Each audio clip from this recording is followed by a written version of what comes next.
Hello, hello. Welcome back to the P2P Soap Box. I'm your host and P2P BFF, Marcy Maxwell. As many of you know, we just wrapped our annual Peer-to-Peer Professional Forum conference, and we had an amazing slate of speakers. So over the next few episodes, we will be bringing on some of the most in-demand topics and presenters from the conference to join me on the pod. So get ready. Speaking of the conference, I have been attending for years, and I vividly remember a presentation definitely more than 10 years ago when the Alzheimer's Association first introduced their new mission element for the Walk to End Alzheimer's program, the Flower Garden. As someone who has lost both grandmothers to Alzheimer's, it felt like the perfect mission element for me. A way to signify my connection to the cause, to honor my loved ones, and something I could take home after the event. Since then, I have spent countless hours in many meetings trying to figure out the flower, I'm using air quotes, for the various programs that I have managed. It seems obvious that our peer-to-peer fundraising events would be designed with the organization's missions in mind. However, when you're also dealing with critical logistics decisions, competing messaging priorities, and the influence of one too many cooks in the kitchen, it can be really easy for a mission-centric approach like this to take a back seat. So I am excited to be joined today by a duo who is taking this mission-first strategy to heart, Jesse Aynes and Kyle Houlihan of Cure SMA.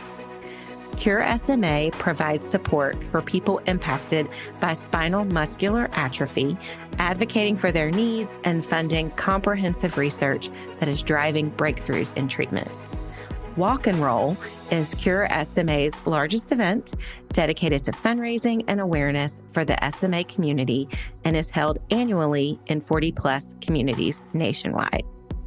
And Jesse and Kyle are the driving force behind it, serving as the Vice President of Development and Events and the Director of Development Events, respectively. They both bring extensive experience as participants and frontline fundraisers to their roles. So during our conversation, we're going to dig into the importance of leading with a mission-first strategy. Kyle and Jesse will share how their team is expanding the Walk and Roll community by engaging direct mission providers. And they're also going to tell the story of how they launched a new on-site mission experience, their version of the flower, and what they learned from it. Plus, Jesse will share how the SMA community is changing thanks to research funded through peer-to-peer and how they are evolving the program to meet the needs and share the stories of the full SMA community. So let's jump right into my conversation with Cure SMA's Jesse Aynes and Kyle Houlihan.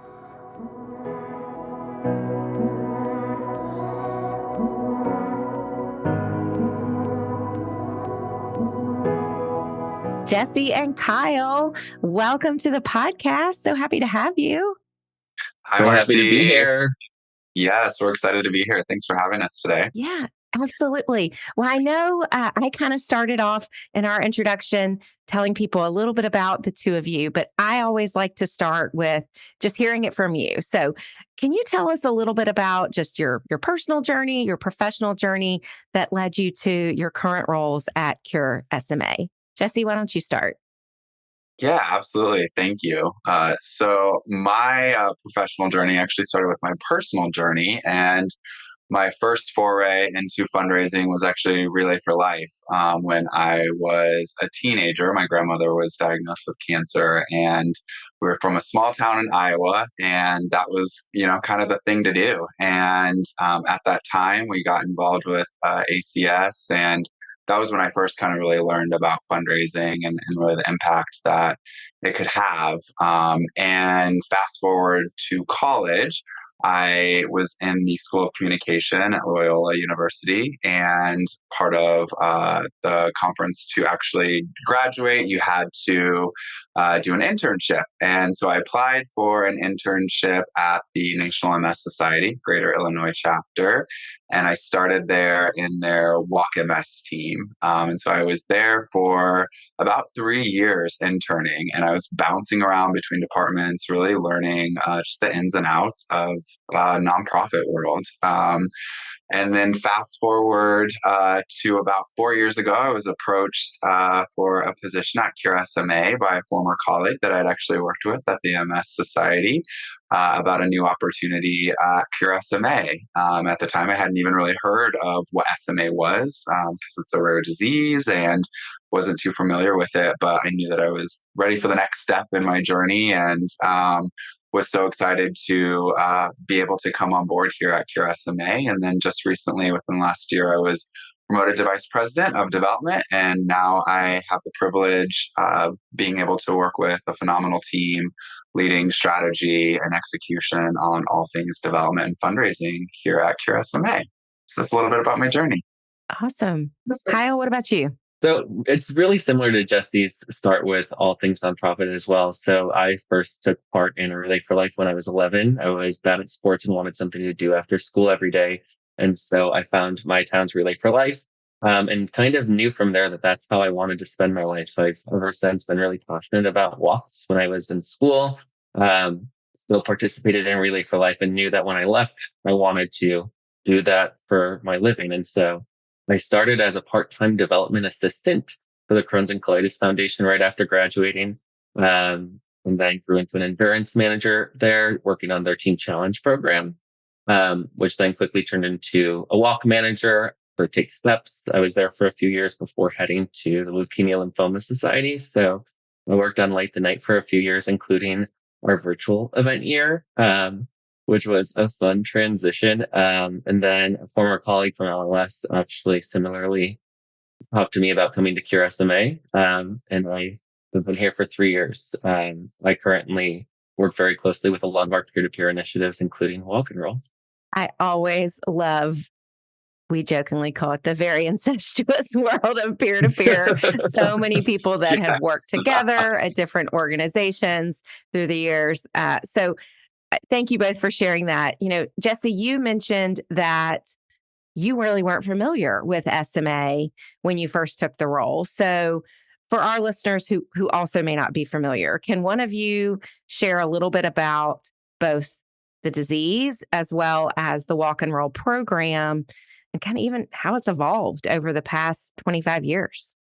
Yeah, absolutely. So similar to Jesse and so many folks, SMA is a rare disease. And so oftentimes it's not heard of until you encounter it. So if you don't know, SMA stands for spinal muscular atrophy. Essentially, it's a neuromuscular disease that can take away a person's ability to perhaps walk independently, in most extreme cases, breathe independently.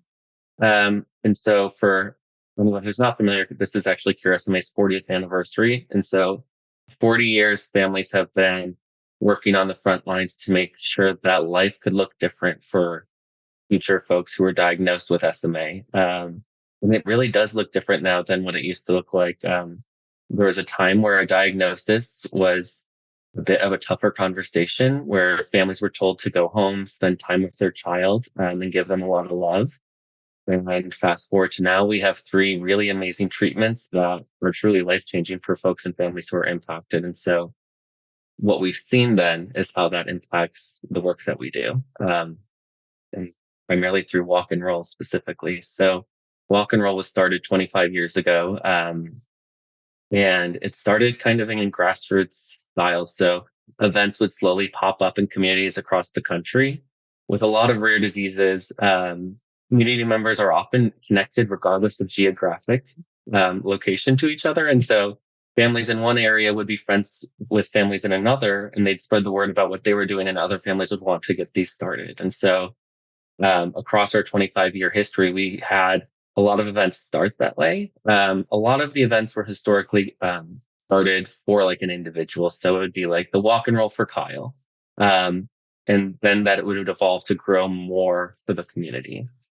And then bring us to today, we've seen those wonderful treatments and progresses that we've seen for the community. And a lot of the work that Jesse and I have been able to do is make sure our events are a reflection of where we're at now. And so making sure that the experience that someone who attends a walk-in role event in 2024 is reflective to all the diversity that exists within SMA now, the different life experiences. So folks can still be involved in Cure SMA no matter of when their diagnosis was. So you both mentioned in our prep conversation that you joined the Cure SMA team right as events were coming back out post pandemic. So very unique challenge that all of our listeners dealt with, not only dealing with the pandemic personally, but how that truly affects your work when you work in the event space. And I know that you both said you immediately saw opportunities to better really leverage the organization's mission to engage the community. So Jesse, can you tell us a little bit, like, what was that initial assessment when you walked in the door, and kind of what have been some of the first steps that the team has taken to really kind of ignite the community based around your mission?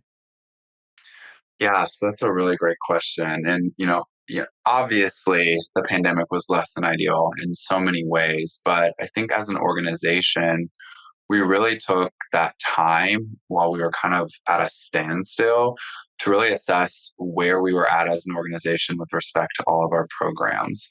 And as restrictions kind of started to lift and events were slow but steady and starting to return, we were able to really kind of start that assessment in real time with our actual events and event organizers. And I think one of the most interesting things that we did is we had meetings and listening sessions with our committees and chapter leads to first really assess the level of comfortability that they had with bringing back their in-person events. And then really to use that information that we got to really glean, like, where are we at as a whole with this program, right? So, to Kyle's earlier point, this program really started in a grassroots fashion, and it was really that connectivity among our families and our community that really drove the inception of this program. But as such, we didn't have that true kind of programmatic brand consistency across the program. So you might have one event that is named in honor of somebody. You might have one event that is named after the location that it's in. And we really kind of saw, as we were looking at this, just the program really running the gamut as far as the way that it looked. And that also rang true in the program experience, right? And that was something that, Kyle and I really wanted to make a concerted effort on to change, was how are we ensuring that if somebody attends a walk in San Diego and then somebody attends a walk in New York City, that they're having, at the very least, a very similar experience at both events. And at Current, we didn't have that. And it was for a number of different reasons, right? But I think the first thing that we had to do was really make that kind of critical assessment and find out kind of where we were at.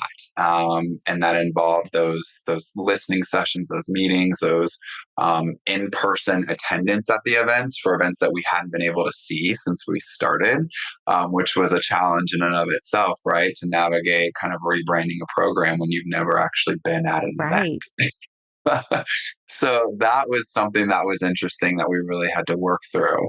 One of the things that we also recognized is that the program itself, like, while it had a true legacy to it, there was an opportunity for us to really enhance the consistency of the brand, right, for the program. Each year, we had kind of recognized that the branding was kind of changing for the program, and that for example, the logo on all the T-shirts each year would change. And that was something that we recognized as an opportunity. Like, we can really kind of refine this and kind of clean it up just a little bit, that will make that minor change to what our committees and events are used to seeing, but will, in the long run, make a tremendous impact on the awareness and recognition of the program itself. So we really focused on the branding and kind of really started to bring that in under the Cure SMA umbrella. And then in turn, there were a lot of things that just kind of spiraled from that, right? So I think a lot of the listeners are probably used to just the notion that fundraising T-shirts are big in our industry as far as meeting fundraising minimums, right? And at Cure SMA, before Kyle and I came on board, our attendees and participants could actually buy their shirts. So they weren't technically fundraising to meet a minimum, right? And so when Kyle and I first kind of saw this coming from our backgrounds that we're in, we recognized another opportunity to really dig into the data and see, okay, we've got X amount of $0 fundraisers in this program right now, because, and we were hypothesizing because we're selling our T-shirts, right, and they're really important to our community. We have community members who have been walking or rolling with us for over 20 years, right, and so it's important to them that they get that shirt, but at what cost to the organization, right? So we really started to dig into that data and took a good hard look at, our $0 fundraisers and what we could model the potentials if we took that away and put in a fundraising minimum for our participants to meet. And we really worked hard on coaching them to that fundraising minimum. And we saw a pretty big lift in year one. So that would have been 2022. And then again in 2023, I think our fundraising averages per participant went from right around like $99 up to almost $300 in 2 years. Just from making that shift, right? And for so many out there, that may seem, so obvious, right? But for us as an organization, it was just something that we had never done. And Kyle and I knew that was the big thing that we kind of had to pull the lever on. And we took that opportunity coming out of the pandemic to make that change. And also worked with our event committees and chairs to help them understand why we were making that change. We showed them the impact of what these additional dollars are going to do for the organization and ultimately for the community. And really, that's what drove it home when they understood the impact that this change was going to make. Because change is hard, right? Change is hard for everybody. But when you can show people what that change is going to do long term, that's where you can get the buy-in from everyone. Well, I think it's so interesting where you're talking a lot about the branding, right? And what this looks like. And I have a very vivid memory kind of early on in my career where we were talking about a walk day event experience. And I said, we really need to bring the mission to life, the event. And they said, well, the logo's everywhere. And I was like, branding and mission aren't necessarily the same thing. So in addition to the branding work that you did to kind of pull everything under this consistent umbrella, the team also did a lot to say, how do we make sure this is kind of mission first, right? And that, again, seems like an obvious point, but is not always the driving factor with a lot of programs is how do you really structure this to be mission first? So Kyle, can you talk a little bit about, I know you said you recognized kind of this opportunity to engage the Care Center network as part of the program. So can you share, who that group is to you and why it was so critical to this kind of mission first approach? How are you working with them? What does this look like? Yeah, that's a great question. And really choosing to partner more closely with the Care Center network was one of those of course moments, because it achieves exactly what you're talking about. It really brings that mission to life so much more at the event than any of the signage or strategic programming moments we would have. This is something that brought additional life to it. And so for folks who aren't familiar, which may be a lot of you, the Cure SMA Care Center Network is a group of SMA care center providers across the United States that Cure SMA strategically partners with.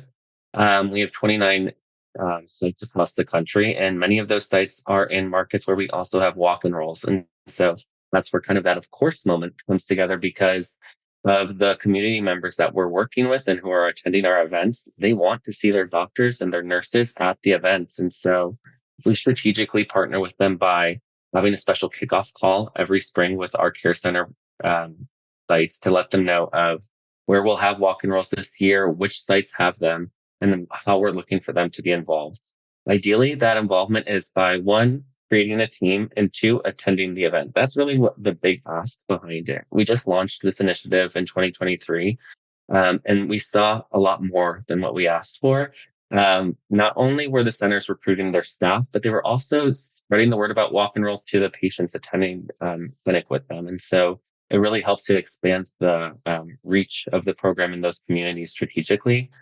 But then also, it was a great opportunity for patients who attended the event to see their providers there with them.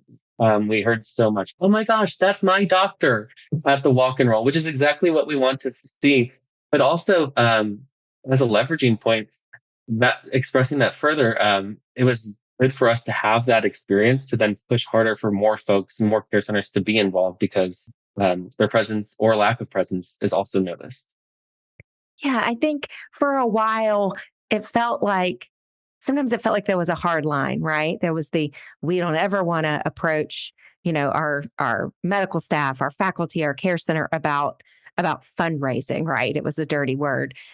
And I think what I've seen is this realization that these walk programs or cycling programs or run programs, like there's a level of like emotional healing that happens with the community, with the relationship that can happen. And the doctors are even more a part of that than, frankly, the fundraising staff, right? Like the closer relationship that a patient might have is going to be with their doctor or their nurse than the person from the charity. And that's okay. Like that's as it should be, right? So how do we bring them in to the community? Jesse, what would you add to kind of how y'all have approached this element? Yeah, I think it's just so, timely that you mentioned that because we were actually just talking about this yesterday, right? Because as we were thinking about, our partnership with our care center network and how we look to continue expanding it for the future. And when you think about it, to your point, Marcy, like clinicians and doctors, they're often the first entry point into the world or the reality of SMA for our community. And so to the notion of like, they're probably closer with their doctor or treatment provider or clinician than they are with the charity themselves, like that is a probable fact, right? And that's a reality as organizations that we need to face and recognize so that we can then work on how are we frankly capitalizing on that partnership? How are we ensuring that our community who is tapping into our clinicians that we partner with well versed and understood in all of the different areas of our organization that we have to offer them as far as support, advocacy engagement, the like, how do we ensure that they are aware of everything that's going on? And that was one of, our first sort of forays into this partnership was thinking about from a fundraising perspective, not necessarily from the raising of funds, right? I mean, of course, that's great, but we really look at walk and roll as kind of the gateway to our organization outside of that first touch point with your SMA clinician. And so it's so important for us that we're building that sense of community at our walk and roll events and that opportunity for engagement with other folks who have or continue to go through a similar experience that you're going through. And so that was one of the main reasons why we knew it was so important to really partner and tap into our Cure SMA Care Center network teams because they have that first touch point and they're the ones that are, boots on the ground when sometimes we can't be as an organization. And I think one of the critical things in this, partnership that's so important is the internal work that you do within your organization. One of the biggest things, coming off of the peer-to-peer conference that we were just at last month is that sense of collaboration, right? And that's something that I feel like at Cure SMA we do very well. Obviously, there's a lot of room for improvement, but we're making great strides as an organization. And I think that's one of the biggest things that I could, pieces of advice that I could share with other orgs is remember to collaborate across department lines, not just with marketing, but with research, with clinical care, with advocacy, with your community support and programs teams. Being well rounded in all of those areas, it's only going to make your fundraising stronger because at the end of the day, you're there to support the mission. And so Kyle did a phenomenal job of partnering with our clinical care team because they're the ones that communicate with our clinicians. So if we don't get the buy-in from them, then it's kind of a moot point, right? Fortunately, we have an incredible clinical care team internally who recognizes and understands the value of development and fundraising and how it ultimately fuels the mission of the organization. And so both our development teams and our clinical care teams worked really well together last year to kind of kick off what was this inception or pilot program partnership. And it's continuing to candidly explode into this year. And I'm really excited to see like what's going to happen in 2024 as we continue to push that and really work to engage all of our clinical care sites across the country. So speaking of things you've piloted, right? I know I feel like one of the most talked about things in kind of the walk experience space is, what's our iconic moment, right? What's this iconic element that we're going to be remembered for? And one of the things that the walk and roll program has is the pinwheels of promise. So can you just tell us about kind of what does this program look like? How did it start? What have you learned from kind of your first implementation? How is it growing? So tell us about the Pinwheels of Promise. Well, we've learned a lot. Let's start with that. Just because that's the nature of most things we're doing. With this program, there's a lot of testing and trying, and Pinwheels of Program is no exception. Pinwheels of Promise is no exception to that. So we took our first season of getting back into the world of events in fall of 2021 was really when we started to get back into them. Some of them were virtual, some of them were hybrid. But we took that opportunity to kind of really dig deeper into our communities. And we noticed that, like Jesse said before, there was not a lot of consistency across the event space, but also there was a lot of variety and diversity of experience with SMA itself. Like I mentioned earlier, we have three treatments now. They started emerging in 2016 at the end of the year. And so for our program, which is 25 years old, there's families who've been involved that long. And so they were around before those treatments, and their experience with SMA is very different than someone who has been more recently diagnosed. And so we wanted to make sure we honored both of those experiences at our events. And so we came up with the Pinwheels of Promise program, and thankfully we piloted it in the spring of 2022 at a few sites. And so what it initially was we would have physical pinwheels at our sites where everyone who attended would receive a pinwheel in one of three colors indicating their connection to SMA. So one color was for folks who had SMA. One color was for folks who participated in memory of someone they lost to SMA. And one was for folks who were there for someone they cared about with SMA. And it really went poorly, to be honest with you, the first time. It was not good. I love the candor. And there were physical pinwheels. And so every event space, we have 40 plus events across the country, would be very different. And so getting the pinwheels to stand on their own did not really work. We had clips that we designed on our own for folks who were in a wheelchair to be able to attach it to their chair. And it just felt very not great. And so we pulled the pilot and knew this is not working, but there is something to this. And so we have an annual conference at Disney every year. And I don't know for anyone listening who's really into the world of Disney, but this was my first exposure to it. Disney has this great pin exchange program where you can exchange lapel pins in all these different designs and styles. And I was watching only my coworkers fight each other over these pinwheels. And I was like, maybe there's something to this. And so we kind of adapted that experience that our community already has with the Pinwheels of Promise. And so what were through pinwheels then turned into lapel pins of a pinwheel in those same styles, which is definitely a better match for our community because everyone can just wear one. But also, we're a small team. And so this is something that we can easily transport from site to site. Plus, it's something that now is commemorative. So every year there will be a new pinwheel. And so for us, it just made a lot of sense because when we went away with our fundraising fee for a T-shirt, and instead now it's a fundraising fee, but before it was a registration fee for a T-shirt. This is now something that everyone who attends the event gets, and so then can take with them and continue to get a new one every year. That's kind of the evolution of it and where we stand now. Yeah.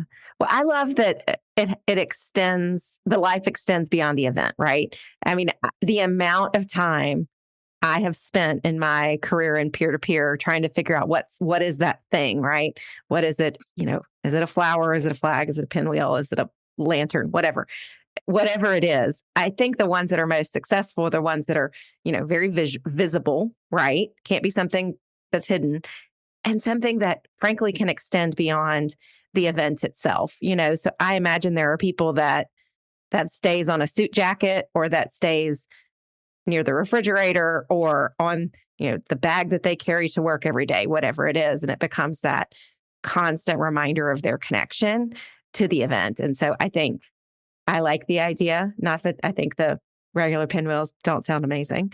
I think that And sounds like a great pivot. And it's great too, because now that we know that our community loved the idea so much after we came back with this kind of second iteration, it's something that we then this year decided, okay, this is going to be something that's commemorative and people can collect year over year.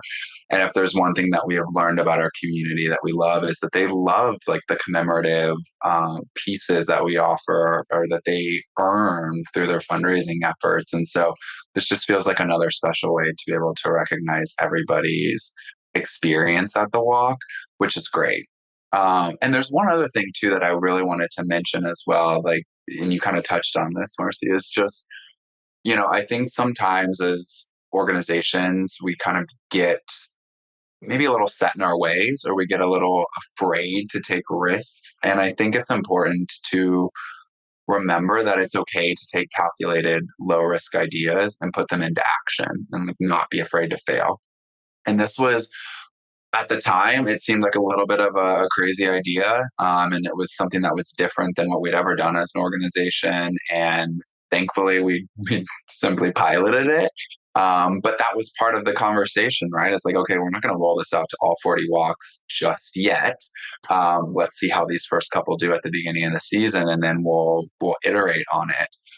But I think that's something that I really kind of wanted to just drive home as another takeaway, is just like, don't be afraid to try something new and pilot something at one or two sites and see how it goes. And even if it flops or it's a big failure, then, learn from it and iterate on it. And it doesn't mean that the idea is bad, or that you can't take pieces away from it and make something new from that. So I kind of wanted to just add on to that, because that was something that was I think a key takeaway for some people at, conference, and talking with some people after, our session that we shared.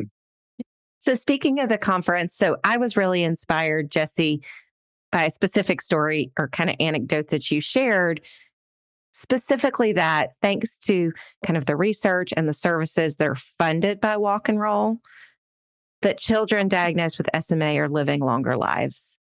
And because of that, the program is needing to evolve to meet the needs of this population with a longer life expectancy, which is the best problem to have, right? It really is. How can you talk us a little bit more about that? And, how is this shaping your storytelling about the benefits of fundraising for Walk and Roll?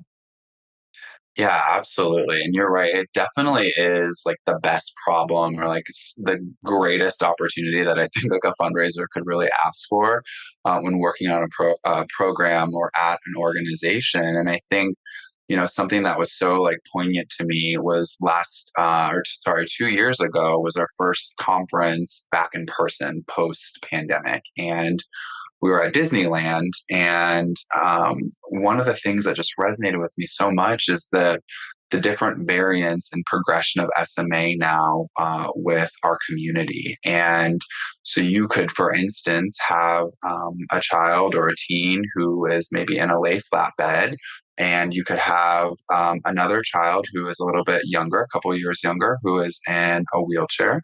And then you could have another child who's a couple of years younger who is walking or running around. And you would never know that they have SMA. And that is the power and reality of what fundraising and our organization, which has been driven by, the research that we've helped fund, in action. And because of that progress and the powerful treatments that we have now, we've really had to really think about the way that we're also telling our story of the organization and our community, and also how we're ensuring our community is represented within our programs and feels seen. And it's not just about the kids within our community, right? We're also seeing this continued age progression in our teen and adult audience, which is incredible. And that is something that we're also talking about, is how are we ensuring that our walk and roll program and events isn't just centered around kids, right? Because we have this diversity within our community, and we want to ensure that everybody feels seen and welcomed at our events. And so those are the continuing conversations that we have had as an organization, and we've really been discussing over the last year. And one of the things that we continue to do is iterate on our community programs that we're offering now that we're seeing this aging population, which is incredible. And what are we doing to meet those needs first and foremost? And then how are we tying that back into our fundraising programs?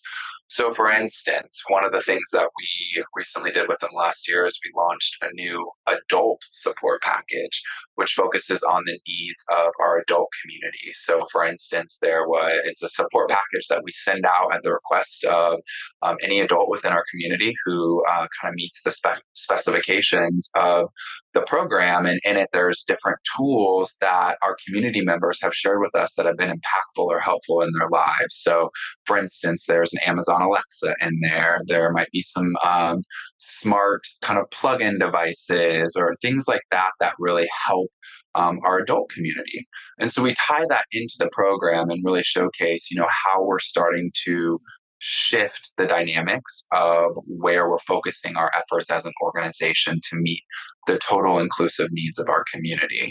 Because one of the core tenets of our organization is diversity, equity, and inclusion. And if we're not walking that out in everything that we do, it's not just the branding, right? It's not just all of that. It's actually the action, right? And who we're serving, and ensuring that we're meeting all of the unmet needs of our community, then we're not walking out our mission in its full entirety. And so that's something that we've really been focusing on as a development team specifically, but then also as an organization.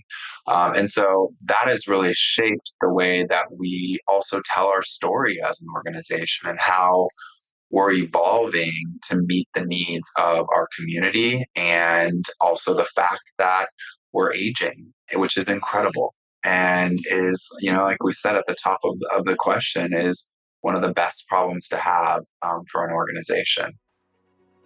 Oh, well, Kyle, Jesse, this has been great. I know I've learned a lot. So I imagine there might be people out there thinking, this sounds great. How could I get more involved? Either, as a participant, as a staff person, what does this look like? Where can we send them? Yeah, absolutely. And thank you so much for having us. Anybody who's looking for more interested can visit us at curesma.org. So that's curesma.org. And we actually have a fundraising event section right at the top, so you can't miss it. You can find all of our fundraising and development programs right there, or you can find us on socials at curesma.org.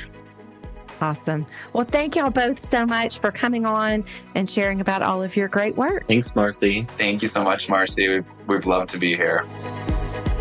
The P2P Soap Box is produced in partnership with True Story FM.